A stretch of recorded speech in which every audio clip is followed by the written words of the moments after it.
قلبي دوما يغمرني من فيض ضياء آيات المولى تدفعني نحو العليا. سيقول السفهاء من الناس ما ولاهم عن قبلتهم التي كانوا عليها. ضرور کہیں گے، ان قریب کہیں گے لوگوں میں سے بے وقوف، کس چیز نے پھیر دیا ان کو ان کے اس قبلے سے جس کی طرف یہ رخ کیا کرتے تھے. قل للہ المشرق والمغرب، کہہ دو مشرق و مغرب اللہ تعالیٰ ہی کے ہیں. یہدی من یشاء الی صراط مستقیم، اللہ تعالیٰ جسے چاہتا ہے صراط مستقیم کی جانب ڈائریکٹ کرتا ہے. وَكَذَلِكَ جَعَلْنَاكُمْ أُمَّةً وَسَطًا، اور یوں ہم نے اے مسلمانوں بنایا تمہیں. جب بھی کوئی نئی آرگنائزیشن بنتی ہے تو پہلے اس کا میمورینڈم، قرارداد تاسیس جو ہے وہ پڑھی جاتی ہے کہ مقصد کیا ہے اس انجمن کے، اس تنظیم کے بنانے کا. اب مسلمانوں کی یہاں پر ایک نئی امت بن رہی ہے نبی اکرم صلی اللہ علیہ وسلم کی قیادت میں، اس کا مقصد بیان ہو رہا ہے. وَكَذَلِكَ جَعَلْنَاكُمْ أُمَّةً وَسَطًا، اے مسلمانوں یوں ہم نے بنایا تمہیں ایک درمیانی امت، ایک واسطہ امت. وسط کے دونوں مفہوم ہیں، وسط کے معنی درمیانی بھی، اور یہ واسطہ سے بھی بنا ہے، یعنی اللہ تعالیٰ کے درمیان اور پوری نوع انسانی کے درمیان واسطہ جو ہے. اب یہ امت مسلمہ ہے، اللہ تعالیٰ کا آخری محفوظ کلام ان کے پاس ہے. کسی کو بھی اللہ تعالیٰ کی منشا پوچھنی ہو، اللہ تعالیٰ کا حکم معلوم کرنا ہو تو اس کے پاس چوائس نہیں ہے سوائے اس کے کہ وہ مسلمانوں کی طرف رجوع کرے. اس معنی میں کیا ہے؟ یہ واسطہ امت ہے. دوسرا درمیانی، یعنی ایکسٹریمسٹ نہیں ہے، اللہ تعالیٰ کے ساتھ بھی ان کا تعلق ہے اور نوع انسانی کے ساتھ بھی ان کا تعلق ہے. تو وَكَذَلِكَ جَعَلْنَاكُمْ أُمَّةً وَسَطًا لِتَكُونُوا شُهَدَاءَ عَلَى النَّاسِ، تاکہ تم لوگوں پر گواہ بن جاؤ. جیسے انگریزی میں محاورے ہیں تو ایک ورب کے ساتھ اگر ایک پریپوزیشن لگے تو اس کا مطلب اور ہے، اور اسی ورب کے ساتھ دوسرا پریپوزیشن لگ جائے تو اس کا مطلب اور، بلکہ بعض اوقات الٹ ہو جاتا ہے. پٹ آن کے معنی پہننا اور پٹ آف کے معنی اتارنا، ورب ایک ہی ہے لیکن پریپوزیشن سے معنی بدل گئے. اسی طرح ابھی ہم پچھلے رکوع میں پڑھ کے آئے ہیں وَمَن يَرْغَبُ عَن مِّلَّةِ إِبْرَاهِيمَ، حالانکہ آپ دیکھیں رغبت جو ہے وہ کسے کہتے ہیں؟ انکلینیشن کو کہتے ہیں. لیکن عربی زبان میں اگر رغبت جو ہے وہ لی ہوگی تو وہ انکلینیشن ہوگی، اور رغبت ان ہوگی تو ڈکلینیشن ہوگی. تو وہاں کیا تھا؟ وَمَن يَرْغَبُ عَن مِّلَّةِ إِبْرَاهِيمَ إِلَّا مَن صَفِيَ نَفْسَهُ، کون ہے جو ڈکلائن کرے گا ابراہیم کے طریقے سے سوائے اس کے کہ جس کی مت ماری گئی ہو. اسی طرح گواہی، دو گواہیاں ہوتی ہیں نا عدالتوں میں، صفائی کا گواہ بھی ہوتا ہے اور استغاثے کا گواہ بھی ہوتا ہے. اگر شہادت لام کے صلے کے ساتھ آئے گی تو وہ صفائی کی گواہی ہوگی، اور اگر وہ الا کے صلے کے ساتھ آئے گی تو وہ پروسیکیوشن یعنی استغاثے کی گواہی ہوگی، خلاف ہوگی. تو امت مسلمہ کیوں بنی؟ لِتَكُونُوا شُهَدَاءَ عَلَى النَّاسِ، تاکہ تم لوگوں کے خلاف گواہ بن جاؤ، پوری نوع انسانی کے خلاف. کیا مطلب؟ یہ مطلب آپ کو سمجھ میں آئے گا نبی اکرم صلی اللہ علیہ وسلم کے آخری خطبے میں، وَيَكُونَ الرَّسُولُ عَلَيْكُمْ شَهِيدًا، اور رسول صلی اللہ علیہ وسلم تم پر گواہ بن جائیں. نبی اکرم صلی اللہ علیہ وسلم نے آخری حج کے موقع پر ایک خطبہ ارشاد فرمایا کہ جو بڑا ایک تاریخی ڈاکیومنٹ ہے، اور جس کے بعد جملے جو ہیں آپ کو اقوام متحدہ کے بارے میں لکھے ہوئے ملیں گے. وہ خطبہ ارشاد فرمانے کے بعد آپ نے دین کی موٹی موٹی تعلیمات کا ایک خلاصہ نکالا، اور آخر میں اس بڑے مجمع سے ایک سوال کیا، الا هل بلغت، کیا میں نے پہنچا دیا یا نہیں؟ اب یہ حضور صلی اللہ علیہ وسلم کے لیے بڑا عجیب سوال تھا کہ دین کی اصل روح کو دیکھیں تو انسان کا ہر نیک عمل جو ہے وہ اللہ تعالیٰ کو راضی کرنے کے لیے ہونا چاہیے، اور رسول اللہ صلی اللہ علیہ وسلم کا معاملہ یہی تھا. لیکن ایک ذمہ داری تھی آپ پر، he wanted to make sure that he has done his job. وہ کیا تھا؟ اللہ تعالیٰ کی طرف سے حجم تمام کرنا، اللہ کا دین پورا پورا پہنچا دینا، اس کی تبلیغ کرنا. اب چونکہ اس پر رسول اللہ صلی اللہ علیہ وسلم کی آخرت میں جواب دہی ہے، لہذا he wants to make sure کیسے آپ نے میک شور کیا؟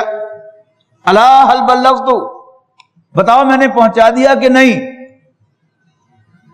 اس بڑے مجمع نے جواب دیا انا نشہد، ہم گواہی دیتے ہیں، انک قد بلغت، یقیناً آپ نے حق تبلیغ ادا کر دیا، وادیت، اور آپ نے حق امانت ادا کر دیا، ونصحت، اور حق خیر خواہی ادا کر دیا۔ بہت بڑا مجمع تھا۔ پھر آپ دائیں طرف مڑے، الا هل بلغت، بتاؤ میں نے پہنچا دیا کہ نہیں؟ پھر یہ 3 جواب ملے، انا نشہد انک قد بلغت وادیت ونصحت۔ پھر آپ بائیں مڑے، الا هل بلغت، بتاؤ میں نے پہنچا دیا کہ نہیں؟ پھر یہ 3 جواب ملے۔ تو آپ نے آسمان کی طرف دیکھا اور اپنی انگلی مبارک بھی اٹھائی، اللہم اشہد، اللہم اشہد، اللہم اشہد، اے اللہ تو بھی گواہ ہے کہ یہ مان رہے ہیں کہ میں نے تیرا فرض ادا کر دیا۔ تو آپ نے فرمایا فَلْيُبَلِّغِ الشَّاهِدُ الْغَائِبَ، تو جو یہاں موجود ہیں ان کی یہ ذمہ داری ہے کہ وہ ان تک پہنچا دیں جو یہاں موجود نہیں ہیں۔ تو وہ جو کار رسالت تھا وہ نبی اکرم صلی اللہ علیہ وسلم نے اپنے کندھے سے اتار کر امت مسلمہ کے کندھوں پر ڈال دیا۔ اب یہ تمہاری ذمہ داری ہے۔ اب ہم اپنے گریبانوں میں ذرا جھانک کے دیکھیں، کیا ہم بھی یہ گواہی نوع انسانی سے حاصل کر سکتے ہیں؟ کیا ہم نے نبی اکرم صلی اللہ علیہ وسلم کی امانت ان تک منتقل کی ہے؟ کیا ہم نے اللہ کے دین کو ان تک پہنچایا ہے؟ کیا قرآن مجید ہم نے ان تک پہنچایا ہے؟ یقیناً اس کا جواب نفی میں ہے۔ تو انبیاء کرام کا اصل مقصد کیا تھا؟ سورہ نساء میں ہم جا کے پڑھیں گے، بہت سے رسولوں کا نام بنام تذکرہ کیا، اور پھر آخر میں فرمایا رسولم مبشرین و منذرین، یہ پیغمبر تھے، رسول تھے، خوشخبری دینے کے لیے اور خبردار کرنے کے لیے۔ لِأَلَّا يَكُونَ لِلنَّاسِ عَلَى اللَّهِ حُجَّةٌ بَعْدَ الرُّسُلِ، تاکہ لوگوں کے پاس پیغمبروں کے آنے کے بعد اللہ کے سامنے پیش کرنے کے لیے کوئی دلیل، کوئی بہانہ، کوئی حجت، کوئی آرگومنٹ باقی نہ رہے۔ تو یہ ہے میرا اور آپ کا فریضہ، شہادت علی الناس۔ وَكَذَلِكَ جَعَلْنَاكُمْ أُمَّةً وَسَطًا لِتَكُونُوا شُهَدَاءَ عَلَى النَّاسِ وَيَكُونَ الرَّسُولُ عَلَيْكُمْ شَهِيدًا وَمَا جَعَلْنَا الْقِبْلَةَ الَّتِي كُنْتَ عَلَيْهَا، اب وہ اصل بات شروع ہو گئی، اور نہیں بنایا تھا ہم نے اس قبلے کو جس پر آپ تھے، الا لنعلم، سوائے اس کے کہ ہم جانیں، واضح کریں، من یتبع الرسول، کون پیغمبر صلی اللہ علیہ وسلم کی اتباع کرتا ہے، ممن ینقلب علی عقبیہ، اس کے مقابلے میں کہ جو اپنی ایڑیوں کے بل لوٹ جاتا ہے۔ وَإِن كَانَتْ لَكَبِيرَةً إِلَّا عَلَى الَّذِينَ هَدَى اللَّهُ، یقیناً یہ بات بہت بھاری ہے سوائے ان کے جن کو اللہ تعالیٰ ہدایت دے۔ وَمَا كَانَ اللَّهُ لِيُضِيعَ إِيمَانَكُمْ، اور اللہ تعالیٰ تمہاری نمازوں کو ضائع کرنے والا نہیں تھا۔ یہاں ایمان سے مراد نمازیں ہیں، اس لیے کہ یہودیوں نے مسلمانوں کو پریشان کرنے کے لیے ایک شوشہ چھوڑا، اچھا تمہارا قبلہ تو یہ تھا، تو پھر وہ جو تم نے 18 مہینے نمازیں پڑھی ہیں ادھر رخ کر کے، وہ تو تمہاری ہو گئی ضائع۔ تو اللہ تعالیٰ اس کا جواب دے رہا ہے، کوئی ضائع شائع نہیں ہوئی، اصل میں تو اتباع رسول ہے۔ پہلے رسول اللہ صلی اللہ علیہ وسلم ادھر رخ کر کے نماز پڑھتے تھے، تو مسلمانوں کی ذمہ داری تھی کہ آپ ادھر رخ کر کے نماز پڑھیں، اور اب چونکہ رسول اللہ صلی اللہ علیہ وسلم نے رخ ادھر پھیر دیا ہے، تو جو رسول اللہ صلی اللہ علیہ وسلم کا پیروکار ہے اس کو اب اس طرف رخ کر کے نماز پڑھنی ہے۔ اللہ سا خیر صلی اللہ۔ باقی اللہ تعالیٰ تو ہر جگہ موجود ہے، مشرق میں بھی، مغرب میں بھی، شمال میں بھی، جنوب میں بھی، اوپر بھی، نیچے بھی، ٹھیک ہے نا؟ تو اصل میں قبلہ کیا ہے؟ یہ اتباع رسول ہے۔ باقی اللہ تعالیٰ کے اعتبار سے وہ قبلہ نما ہے، اس لیے کہ خانہ کعبہ میں اللہ تعالیٰ رہتا نہیں ہے۔ لطیفے کی بات ہے، کوئی ایک صاحب وہ چنیوٹ سے، میرا تعلق بھی چنیوٹ سے ہے، تو وہ گئے نا حج کے لیے، تو پہلی نظر پڑی خانہ کعبہ پر، تو بے اختیار کہنے لگے واہ سونے تیرا روزہ، جمیں سنیائی سگما انجے۔ اللہ تعالیٰ کا روزہ بنا دیا کہ جیسے وہ بزرگوں کے مزار ہوتے ہیں تو ان کے اندر تو ان کی قبر ہوتی ہے، اللہ تعالیٰ خانہ کعبہ میں رہتا نہیں ہے، بس ایک نسبت اللہ تعالیٰ نے اس کو کہا کہ یہ میرا گھر ہے، باقی اس کی طرف رخ کرنا جو ہے یہ اتباع رسول ہے۔ ان اللہ بالناس لرؤوف الرحیم، بے شک اللہ تعالیٰ اپنے بندوں کے ساتھ انسانوں کے ساتھ بہت شفقت اور مہربانی کا معاملہ فرمانے والا ہے۔ قد نرا تقلب وجهك في السماء، اے نبی ہم دیکھتے رہے ہیں آپ کے چہرے کو آسمان کی طرف اٹھتا ہوا، یعنی اس امید سے کہ اللہ تعالیٰ قبلے کو موڑ دے۔ فَلَنُوَلِّيَنَّكَ قِبْلَةً تَرْضَاهَا، تو پھر ہم پھیرے دیتے ہیں تجھے اس قبلے کی طرف جو تمہیں پسند ہے۔ فَوَلِّ وَجْهَكَ شَطْرَ الْمَسْجِدِ الْحَرَامِ، لہذا تم اپنے رخ کو مسجد حرام کی طرف پھیر دو۔ وَحَيْثُ مَا كُنْتُمْ، ارے مسلمانوں تم جہاں بھی ہوا کرو، فَوَلُّوا وُجُوهَكُمْ شَطْرَهُ، تو تم خانہ کعبہ ہی کی سمت میں اپنے رخ کو رکھنا، پھیرنا۔ وَإِنَّ الَّذِينَ أُوتُوا الْكِتَابَ يَعْلَمُونَ أَنَّهُ الْحَقُّ مِن رَّبِّهِمْ، اور یقیناً اہل کتاب خوب جانتے ہیں کہ یہ حکم جو ہے یہ ان کے رب کی طرف سے حق ہے۔ وَمَا اللَّهُ بِغَافِلٍ عَمَّا يَعْمَلُونَ، اور اللہ تعالیٰ ان کی کرتوتوں سے غافل نہیں ہے۔ وَلَئِنْ أَتَيْتَ الَّذِينَ أُوتُوا الْكِتَابَ بِكُلِّ آيَةٍ، اور اگر تم لے آؤ اہل کتاب کے پاس کوئی بھی علامت، کوئی بھی نشانی، مَا تَبِعُوا قِبْلَتَكَ، تو وہ تمہارے قبلے کی پیروی نہیں کریں گے۔ وَمَا أَنْتَ بِتَابِعٍ قِبْلَتَهُمْ، اور اب آپ بھی not anymore ان کے قبلے کی پیروی کرنے والے ہیں۔ اچھا، اب یہ آج بھی آپ کو نظر آ جائے گا کہ بعض لوگ جو ہیں وہ بڑے کمپرومائز پر بہت زیادہ بلیو کرتے ہیں کہ جی اللہ تعالیٰ تو ہر جگہ موجود ہے، وہ تو ادھر بھی ہے ادھر بھی ہے، تو اگر اتحاد کو قائم رکھنے کے لیے ہم اس طرح رخ کر لیں تو اس سے کون سا فرق واقع ہوتا ہے؟ توحید میں تو کوئی فرق واقع نہیں ہوتا، یعنی عبادت ہم کرتے ہیں اللہ کے لیے، سجدہ ہم کرتے ہیں اللہ تعالیٰ کو، تو اللہ تعالیٰ تو ادھر بھی ہے ادھر بھی ہے، تو کیا حرج ہے اگر کر لیا جائے؟ اس پر اب بڑے سخت الفاظ میں کہا جا رہا ہے وَلَنِ اتَّبَعْتَ أَهْوَاءَهُمْ، اور اگر تم نے ان کی خواہشات کی پیروی کی، مِن بَعْدِ مَا جَاءَكَ مِنَ الْعِلْمِ، اس کے بعد کہ تمہارے پاس علم آ چکا ہے، إِنَّكَ إِذًا لَمِنَ الظَّالِمِينَ، تو اس صورت میں تم ظالم قرار پاؤ گے، ظالموں میں شامل ہو جاؤ گے، زیادتی کرنے والوں میں شامل ہو جاؤ گے۔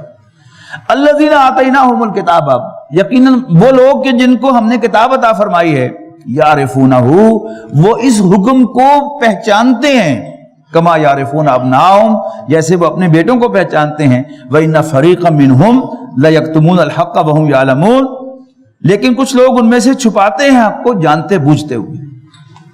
الحق من ربک، حق یہی ہے تمہارے رب کی طرف سے۔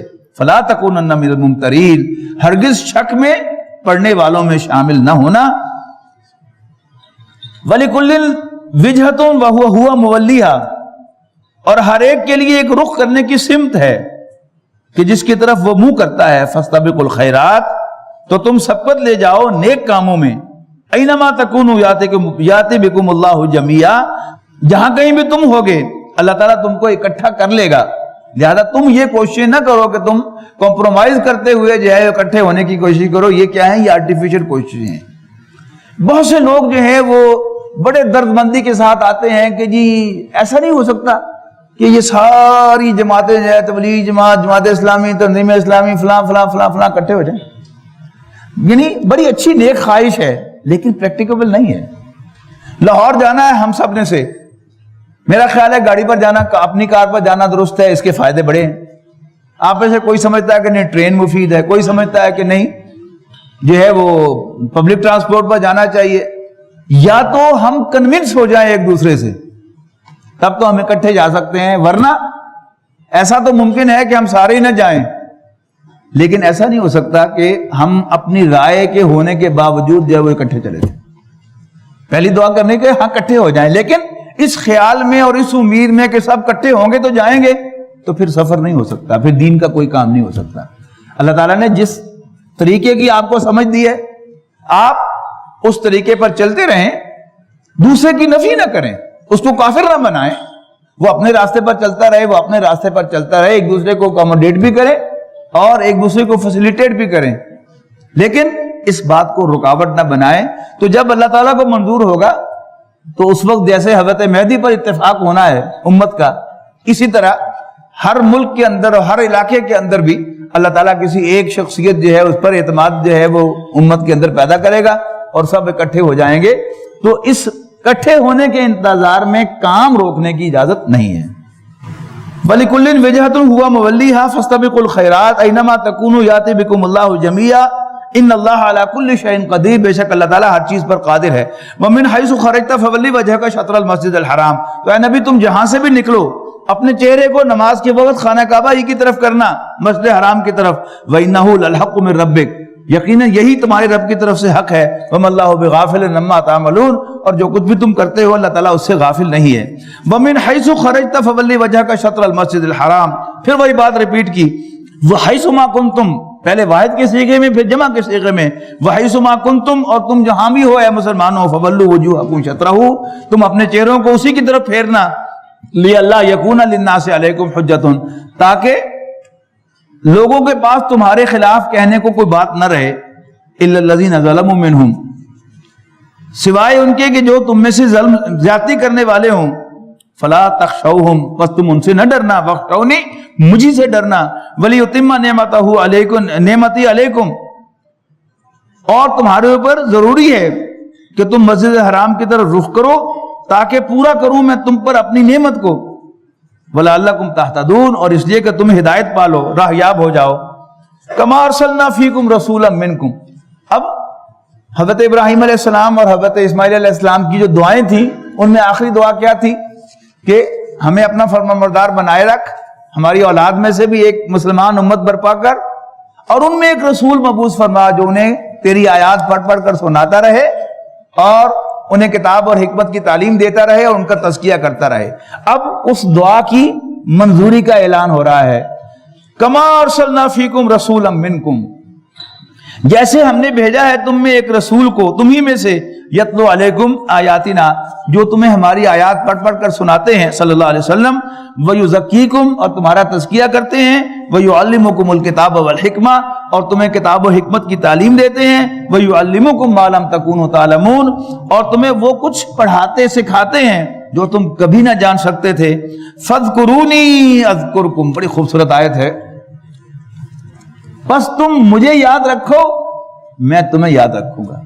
فاذکرونی اذکرکم، تم مجھے یاد رکھو میں اپنی عنایات کے لیے تمہیں یاد رکھوں گا. اللہ تعالیٰ کے لیے بھولنے کا تو کوئی امکان نہیں ہے، تو یہاں میں تمہیں یاد رکھوں گا سے مراد کیا ہے؟ تم مجھے یاد رکھو میں اپنی عنایات کے لیے تمہیں یاد رکھوں گا. کہتے ہیں نا سانو یاد رکھنا، مطلب کیا ہوتا ہے کہ فیورز کے لیے ہمیں یاد رکھیے. تو یہ بالکل اسی معنی میں ہے. فاذکرونی، پس تم مجھے یاد رکھو، مجھے یاد کرو. اذکرکم، میں تمہیں یاد رکھوں گا اپنے فیورز کے لیے. واشکرولی، اور میرے شکر گزار بنو. ولا تکفرونی، میری ناشکری نہ کرو. اب یہاں پر بنی اسرائیل سے خطاب جو تھا وہ اپنے اختتام کو پہنچ گیا. اب باقی جو صورت ہے اب اس میں مسلمانوں سے خطاب شروع ہو رہا ہے. سورۃ بقرہ کا زمان نزول یہ ہجرت کے بعد اور غزوہ بدر سے پہلے پہلے ہے. اب امت تشکیل پا رہی ہے، پہلے بنیادی انسٹرکشنز آئیں گی اور اس کے بعد پھر احکام کا ایک سلسلہ شروع ہوگا. سب سے پہلے کھانے پینے کے احکام آئیں گے، پھر اس کے بعد اسی میں پھر عبادات کا سلسلہ شروع ہوگا. روزہ پھر بیان ہوگا اس کے اندر. پھر حج جو ہے اس کے ساتھ پرابلم کیا ہے کہ حج ہوتا ہے صرف خانہ کعبہ میں، مسجد حرام میں، اور اس پر قبضہ ہے کافروں کا. لہذا حج کے احکام سے پہلے قتال کے احکام آئیں گے کہ اللہ کے راستے میں جنگ کرو ان سے جنہوں نے تمہیں مسجد حرام سے نکالا ہے، تبھی حج ہو سکے گا نا. پھر اس کے بعد پھر ایک حکم، پھر دوسرا حکم، پھر تیسرا حکم. پھر بیچ بیچ میں سے حکمت کی آیات آئیں گی، اور پھر بیچ بیچ میں سے جو بنیادی ایمانیات کے مضامین ہیں وہ بھی آئیں گے. یعنی ایک سلسلہ ہے کہ جو پورا چلے گا. یہ پہلی مدنی صورت ہے، مکمل صورت مدنی جو ہے یہ پہلی ہے. اور پھر یہاں جو احکام کا سلسلہ ہوگا جو شروع ہوگا وہ پھر سورہ نساء میں اور سورہ مائدہ میں چلتا رہے گا. اور جو بنیادی مضامین ہیں یہاں پر ایمان کے، اللہ تعالیٰ کی آیات کے، وہ مضامین جو ہیں اس صورت میں جب آئیں گے یا مدنی صورتوں میں جب آئیں گے تو وہ مکی قرآن کا خلاصہ ہوں گے. انشاءاللہ میں ساتھ ساتھ پوائنٹ آؤٹ کرتا رہوں گا. فرمایا یا ایھا الذین آمنوا استعینوا بالصبر والصلاۃ، اے ایمان والو اللہ کی مدد حاصل کرو صبر کر کے اور نماز پڑھ کے. ان اللہ مع الصابرین، بے شک اللہ تعالیٰ صبر کرنے والوں کے ساتھ ہے. ولا تقولوا لمن یقتل فی سبیل اللہ اموات، مت کہو ان لوگوں کو جو اللہ کے راستے میں قتل ہو جائیں کہ وہ مردہ ہیں. بل احیاء، بلکہ وہ تو زندہ ہیں. ولکن لا تشعرون، لیکن تمہیں اس کا شعور نہیں ہے. یعنی شہداء کے بارے میں اللہ تعالیٰ واضح طور پر اس میں اس صورت میں بھی اور اگلی صورت میں بھی کہہ رہا ہے کہ وہ زندہ ہیں، اور اگلی صورت میں ہوگا کہ وہ رزق بھی پا رہے ہیں، کھا پی بھی رہے ہیں۔ شہداء سے اوپر مقام ہے صدیقین کا، اور صدیقین سے اوپر مقام ہے انبیاء کرام کا۔ شہداء جو ہیں اگر وہ زندہ ہیں لیکن ہمیں ان کی زندگی کا شعور نہیں ہے، تو مقام صدیقیت ان سے اونچا ہے، تو صدیقین ان سے بھی زیادہ اعلیٰ انداز میں اللہ تعالیٰ کے ہاں زندہ ہوں گے، اور انبیاء کرام ان سے بھی زیادہ۔ لیکن جیسے شہداء کی زندگی کا ہمیں شعور نہیں ہے، ہمیں صدیقین کی زندگی کا بھی شعور نہیں ہو سکتا، اور انبیاء کرام کی زندگی کا بھی شعور نہیں ہو سکتا، تو پھر ہمیں اس پر بحث کرنے کی ضرورت نہیں ہے کہ ان کی زندگی کی نیچر کیا ہے۔ وَلَنَبْلُوَنَّكُمْ، یعنی بات کا آغاز کرتے ہی سب سے پہلے وارننگ، وَلَنَبْلُوَنَّكُمْ بِشَيْءٍ مِّنَ الْخَوْفِ وَالْجُوعِ وَنَقْصٍ مِّنَ الْأَمْوَالِ وَالْأَنفُسِ وَالثَّمَرَاتِ وَبَشِّرِ الصَّابِرِينَ۔ سورۃ عنکبوت ایک مکی سورت ہے، وہ اس موضوع پر قرآن مجید کا کلائمیکس ہے۔ اس کا آغاز ہوتا ہے الف لام میم احسب الناس ان یترکوا ان یقولوا آمنا۔ کیا لوگ یہ سمجھتے ہیں کہ یہ کہنے کے بعد ہم ایمان لے آئے ہیں وہ یوں ہی چھوڑ دیے جائیں گے اور ہم انہیں آزمائیں گے نہیں؟ وَلَقَدْ فَتَنَّا الَّذِينَ مِن قَبْلِهِمْ، ہم نے ان سے پہلوں کو خوب آزمایا، فَلَيَعْلَمَنَّ اللَّهُ الَّذِينَ صَدَقُوا، تاکہ اللہ تعالیٰ سارٹ آؤٹ کر دے وہ لوگ کہ جو سچے ہیں اپنے دعویٰ ایمان میں، اور یہ بھی بتا دے کہ جھوٹے کون سے۔ یہ کیسے پتہ چلتا ہے؟ آزمائش سے۔ مدینہ منورہ میں کلمہ پڑھنے والوں میں سچے ایمان والے بھی تھے اور منافقین بھی تھے، لیکن دودھ اور پانی کب ہوا؟ جب غزوہ احزاب ہوا۔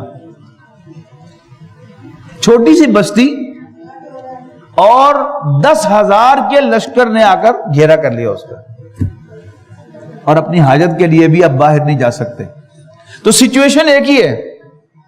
منافقین کی زبان پر کیا آیا؟ اوئے مروا دیا اللہ اور اس کے رسول نے، ہمیں دھوکہ دیا، ہم سے تو کہا گیا تھا کہ کیسر و کسریٰ کی سلطنت تمہارے پاؤں تلے آئے گی، اور اب مدینہ بھی ہمارے پاؤں سے نکل رہا ہے۔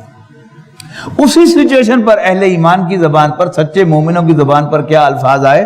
ھذا ما وعدنا اللہ ورسولہ، او یس، اسی کا تو اللہ اور اس کے رسول نے ہم سے وعدہ کیا تھا کہ ہم تمہیں آزمائیں گے۔ وصدق اللہ ورسولہ، اور اللہ اور اس کے رسول نے سچ فرمایا تھا۔ تو آزمائش سے پتہ چلتا ہے کہ نکھار دیا جائے کہ سچے کون سے ہیں دعویٰ ایمان میں اور جھوٹے کون سے ہیں۔ تو یہاں کیا فرمایا؟ ہم آزما کر رہیں گے تمہیں کچھ دے کر، من الخوف والجوع ونقص من الاموال والانفس والثمرات، خوف اور بھوک سے اور مال اور جان کے نقصان میں مبتلا کر کے، اور پروڈیوس کے نقصان سے، جو ثمرات ہوتے ہیں پھل سبزیاں، ان کے نقصانات دے کر، وبشر الصابرین، اور اے نبی صبر کرنے والوں کو، جھیلنے اور برداشت کرنے والوں کو خوشخبری دے دو۔ کون سے؟ اذا اصابتہم مصیبت، کہ ان پر جب کوئی مصیبت آئی، قالوا انا للہ و انا الیہ راجعون، تو وہ پکار اٹھے کہ ہم تو خود اللہ کے ہیں اور اسی کی طرف لوٹ کر جانے والے ہیں، جو کچھ ہم سے چھنا اللہ نے دیا تھا اللہ نے واپس لے لیا۔ اولئک علیہم صلوات من ربہم ورحمہ، دراصل یہی وہ لوگ ہیں کہ جن پر اللہ تعالیٰ کی عنایات ہیں ان کے رب کی طرف سے اور رحمت ہے، وَأُولَئِكَ هُمُ الْمُهْتَدُونَ، اور یہی ہدایت یافتہ ہیں۔ ان الصفا والمروہ من شعائر اللہ، یقیناً صفا و مروہ اللہ تعالیٰ کی نشانیوں میں سے ہیں۔ فمن حج البیت او اعتمر، اور جو کوئی حج کرے یا عمرہ کرے، فلا جناح علیہ ان یطوف بہما، تو اس پر کوئی گناہ نہیں ہے کہ وہ ان کے درمیان بھی صحیح کرے، یعنی ان کا طواف کرے۔ فإن اللہ ومن تطوع خیرا، اور جو شوق سے نیکی کرے، فإن اللہ شاکر علیم، تو اللہ تعالیٰ قدردان ہے اور جاننے والا ہے۔ ان الذین یکتمون ما انزلنا من البینات والہدی، یقیناً وہ لوگ جو چھپاتے ہیں جو کچھ ہم نے نازل کیا ہے واضح احکام میں سے اور ہدایت کی باتوں میں سے، من بعد ما بیناہ للناس، اس کے بعد کہ ہم نے اس کو لوگوں کے لیے واضح کر دیا ہے، فی الکتاب، قرآن مجید میں، اولئک یلعنہم اللہ، یہی وہ لوگ ہیں جن پر اللہ تعالیٰ لعنت فرماتا ہے، وَيَلْعَنُهُمُ اللَّاعِنُونَ، اور ان پر تمام لعنت کرنے والے لعنت کرتے ہیں۔ إِلَّا الَّذِينَ تَابُوا وَأَصْلَحُوا، سوائے ان کے کہ جو توبہ کر لیں اور اپنی اصلاح کریں، وَبَيَّنُوا، اور جو چھپایا تھا اس کو واضح کر دیں، فَأُولَئِكَ أَتُوبُ عَلَيْهِمْ، تو یہ وہ لوگ ہیں جن کی توبہ میں قبول کروں گا، وَأَنَا التَّوَّابُ الرَّحِيمُ، اور میں تو ہمیشہ توبہ قبول کرنے والا، رحم فرمانے والا ہوں۔ ان الذین کفروا وماتوا وهم کفار، یقیناً وہ لوگ جنہوں نے کفر کیا اور کفر کی حالت میں مر گئے، اولئک علیہم لعنت اللہ والملائکۃ والناس اجمعین، ان پر اللہ کی، فرشتوں کی اور تمام انسانوں کی لعنت ہے، خالدین فیہا، وہ ہمیشہ ہمیشہ اس لعنت میں گرفتار رہیں گے، لا یخفف عنہم العذاب، اور ان سے عذاب کو ہلکا نہیں کیا جائے گا، ولا هم ینظرون، اور نہ ہی انہیں کوئی مہلت دی جائے گی۔ وَإِلَٰهُكُمْ إِلَٰهٌ وَاحِدٌ، اور تمہارا معبود تو صرف ایک ہی معبود ہے، یعنی اللہ تعالیٰ، لا الہ الا ہو، اس کے سوا کوئی عبادت کے لائق نہیں ہے، الرحمن الرحیم، اور وہ الرحمن الرحیم ہے، بہت زیادہ رحم کرنے والا ہے۔ ان فی خلق السماوات والارض واختلاف اللیل والنہار، اب یہ قرآن مجید میں اللہ تعالیٰ کی نشانیوں کا تذکرہ بہت سی مکی صورتوں میں ہے، پھیلا ہوا ہے، اب ان تمام نشانیوں کا ایک خلاصہ جو ہے وہ ایک آیت کے اندر بیان کیا جا رہا ہے۔ یقیناً آسمانوں اور زمین کی تخلیق اور رات اور دن کے الٹ پھیر میں، آگے پیچھے آنے میں، والفلک التی تجری فی البحر بما ینفع الناس، اور وہ کشتیاں جو سمندروں میں چلتی ہیں وہ چیزیں لے کر جو انسانوں کو فائدہ دیتی ہیں، یعنی مال تجارت، وما انزل اللہ من السماء من ماء، اور جو اللہ نے آسمان سے پانی اتارا ہے، فاحیا بہ الارض بعد موتها، اور اس کے ذریعے سے اس نے زمین کے مردہ ہو جانے کے بعد اس کو پھر سے زندہ کیا ہے، وبث فیہا من کل دابۃ، اور اس نے زمین پر ہر قسم کی مخلوقات جاندار پھیلائی ہیں، وتصریف الریاح، اور ہواؤں کے چلنے، والسحاب المسخر بین السماء والارض، اور بادلوں کے آسمان اور زمین کے درمیان معلق رہنے میں، لآیات، یقیناً بڑی نشانیاں ہیں، لقوم یعقلون، سینسیبل لوگوں کے لیے، عقل والے لوگوں کے لیے۔ اب یہ پورے قرآن مجید میں مکی صورتوں کے اندر ایک پورا پروفائل ہے کہ نشانیاں کس کو نظر آتی ہیں۔ سوال یہ پیدا ہوتا ہے کہ جب ہم یعقلون کا ترجمہ کرتے ہیں عقل والے، اور عقل سے مراد ہم لیتے ہیں ذہین لوگ، پھر اس سے بھی ذرا زیادہ اس کو گاڑا کرتے ہیں فوکس کو، تو پھر سمجھ میں آتی ہے کہ جی فلسفی لوگ وہی معقول عقل والے لوگ ہیں۔ تو آبزرویشن اس کے برعکس آتی ہے کہ عام جنہیں ہم لیبل کرتے ہیں کہ وہ انٹلیکچوئلز ہیں، وہ سینسیبل سمجھدار اور عقل والے لوگ ہیں، ان کی اکثریت تو اللہ تعالیٰ کا انکار کرتی ہے۔ تو ایک سوال پیدا ہوتا ہے کہ پھر کون ہے وہ کہ جنہیں کہہ رہا ہے قرآن مجید کہ وہ سینسیبل لوگوں کو نظر آتی ہے؟ تو یہ پورا ایک پروفائل ہے، مختلف اس کے لیے آئے ہیں کہ ان فی ذالک لآیات لقوم یسمعون، اس میں نشانیاں ہیں سننے والوں کے لیے، کہیں فرمایا نشانیاں ہیں آنکھوں والوں کے لیے، کہیں فرمایا نشانیاں ہیں غور و فکر کرنے والوں کے لیے۔ یہ ہے انٹلیکچوئلز ہمارے عام، کہ بہرحال ان کی آبزرویشن ہے، دیکھتے ہیں، سنتے ہیں، ڈیٹا کلیکٹ کرتے ہیں اور پھر غور و فکر کرتے ہیں۔ اس سے آگے پھر اگلی بات شروع ہوتی ہے کہ ان فی ذالک لآیات لکل صبار شکور، یقیناً اس میں نشانیاں ہیں انڈیورنگ لوگوں کے لیے، اسٹیڈ فاسٹ لوگوں کے لیے، not gold but only men can make a people great and strong, men who for truth and honor sake steadfast and suffer long۔ یہ کون ہے؟ یہ صبار ہیں، یعنی پیشنٹ نہیں، آپ صبر کا ترجمہ پیشنس نہ کریں، انڈیورنس کریں، اسٹیڈ فاسٹنس کریں، تو پھر وہ کیا ہے؟ صبار اور شکر ادا کرنے والے، یعنی جو اللہ تعالیٰ جن کو دین کی سمجھ دیتا ہے اور جن کو اللہ تعالیٰ ایک سینسیبل اپروچ عطا کرتا ہے، وہ آپ ان کو ٹریس کریں گے تو آپ کو شکر والے ملیں گے۔ یعنی دین کی فقاہت میں ایک بہت بڑا نام امام ابو حنیفہ رحمۃ اللہ علیہ کا ہے۔ ان کے بارے میں آتا ہے کہ وہ ایک حجام کے بارے میں عام اپنے شاگردوں کے سامنے تذکرہ کیا کرتے تھے کہ وہ میرا استاد ہے۔ اب ان کے شاگردوں میں ایک سے ایک بڑھ کر فقی، قاضی ابو یوسف، امام محمد، امام ظفر، تو حیران ہوتے تھے کہ اس حجام سے انہوں نے کیا پڑھا ہوگا۔ تو ایک دن ریلیکس موڈ میں تھے تو انہوں نے پھر کہا کہ وہ میرا استاد ہے۔ تو شاگرد نے پوچھا کہ حضرت آپ نے اس سے کیا پڑھا تھا؟ انہوں نے کہا جب میں چھوٹا تھا تو میں بال کٹوانے کے لیے اس کے پاس گیا، اور یہ پرانا جو بال کٹوانے کا سٹائل ہے جو بڑوں کو یاد ہوگا کہ جو بال کاٹنے والا تھا اس کی سیٹ فکس ہوتی تھی زمین پر بیٹھے ہوئے، اور وہ بال کٹوانے والا اس کے سامنے گھومتا رہتا ہے، وہ کہتا ہے اب بائیں مڑ جاؤ، اب میری طرف رخ کرو، اب میری طرف بیک کرو. تو فرماتے ہیں کہ میں نے بائیں طرف اس کے آگے کر دی بال کٹوانے کے لیے، تو اس نے کہا نہیں بیٹا پہلے دائیں طرف سے بال کٹواتے ہیں. تو وہ میرا استاد ہے کہ اس نے مجھے یہ سبق پڑھایا. یہ کیا ہے؟ یہ شکر گزاری ہے، کسی کا احسان ماننا. تو جب انسان اس وصف سے عاری ہوتا ہے تو پھر بے شک وہ پی ایچ ڈی کر لے، بے شک اس کا ذہن ڈکشنری بن جائے، اس کو دین کی سمجھ اللہ تعالیٰ نہیں عطا فرماتا. ٹھیک ہے جی. تو اس پروفائل میں آگے کیا ہے؟ ان فی ذالک لآیات لکل صبار شکور. اور پھر ان دونوں کا مجموعہ ہے قوم یعقلون، سینسیبل لوگ. مزید فرمایا اس میں نشانیاں ہیں ماننے والوں کے لیے، کہ جس کو میں نہ مانوں کا مرض لاحق ہو جائے اس کو بھی یہ نشانیاں نظر نہیں آتی، اور جو کسی سے مت نہ لینے کا عادی ہو اس کو بھی نشانیاں نظر نہیں آتی. وَمِنَ النَّاسِ مَن يَتَّخِذُ مِن دُونِ اللَّهِ أَندَادًا. یعنی ان نشانیوں میں اصل میں دیکھنا کیا ہے، یہ آپ کو ملے گا سورہ واقعہ میں.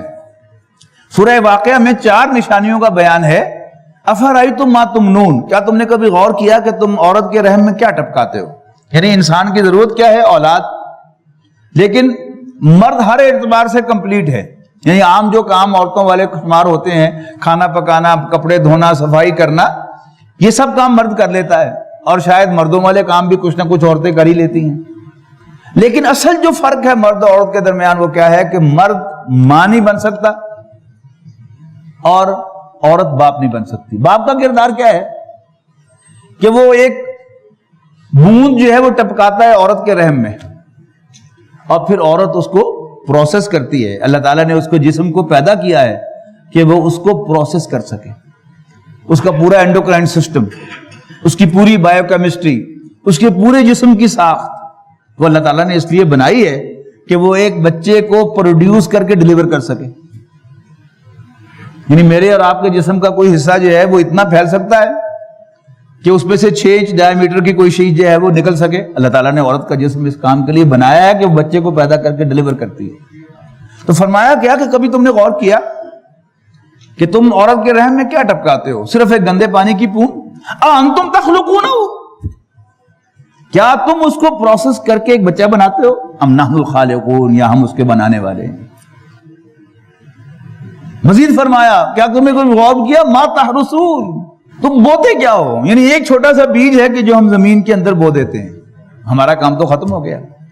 انتم تزرعونہ، کیا تم اس کو اگاتے ہو یا ہم اس کے اگانے والے ہیں؟ obviously اللہ تعالیٰ ہی اس کو اگاتا ہے، ہمیں تو پتا بھی نہیں کہ اگتا کیسے. اگلا سوال، کیا تم نے کبھی غور کیا اس پانی پر جو تم پیتے ہو؟ انتم انزلتموہ من المزن ام نحن المنزلون، کیا بادلوں سے تم اسے نیچے لے کے آتے ہو یا ہم اتارتے ہیں؟ مزید فرمایا کیا تم نے دیکھا کبھی اس آگ کو جو تم جلاتے ہو، اس کے درخت کو تم اٹھاتے ہو، چڑھاتے ہو، پروان چڑھاتے ہو، یا ہم اس کے اگانے والے ہیں؟ ضرورت میری. آج ہم غور کر سکتے ہیں کہ یہ گیس اور پیٹرول جو اللہ تعالیٰ نے سمندر کے بھی 5000 فٹ نیچے جو ہے وہ بنا کے میرے لیے رکھا ہے، میں تو نہیں بنایا، ضرورت میری ہے. اس سے گاڑیاں میری چلتی ہیں، چولہا میرا جلتا ہے، لیکن میں اس کا بنانے والا نہیں، مجھے تو پتا بھی نہیں. تو ظاہر ہے یہ کون کر رہا ہے؟ یہ کوئی اور ہے جو میرے لیے کر رہا ہے. وہ میرا رب ہی ہو سکتا ہے، پرایا نہیں ہو سکتا، میرا اپنا ہے. آگے کیا ہے؟ یعنی یہ ایک آبزرویشن ہے جو انسان باہر دیکھ رہا ہے. اب اپنے دل میں جھانکو. میرے دل میں ایک جذبہ محبت ہے جس کے ہاتھوں میں مجبور ہوں.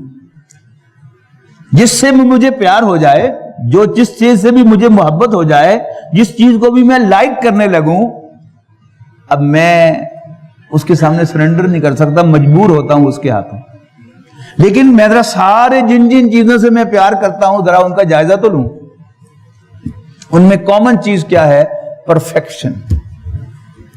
جو چیز مجھے جس دن تک، جس وقت تک، جس لمحے تک پرفیکٹ نظر آئے گی تو میں اس سے پیار کروں گا، اور جو ہی مجھے اس میں کوئی نقص نظر آئے گا میں اسے پیچھے ہٹوں گا. اب میری عمر 64 سال ہے، 64.5 سال. آپ میں سے کوئی 30 سال کا ہے، کوئی 50 سال کا ہے، کوئی مجھ سے بھی بڑا ہے. ذرا جھانکے تو صحیح اپنی زندگی میں، آج تک کیا اس نے کوئی پرفیکٹ چیز دیکھی ہے؟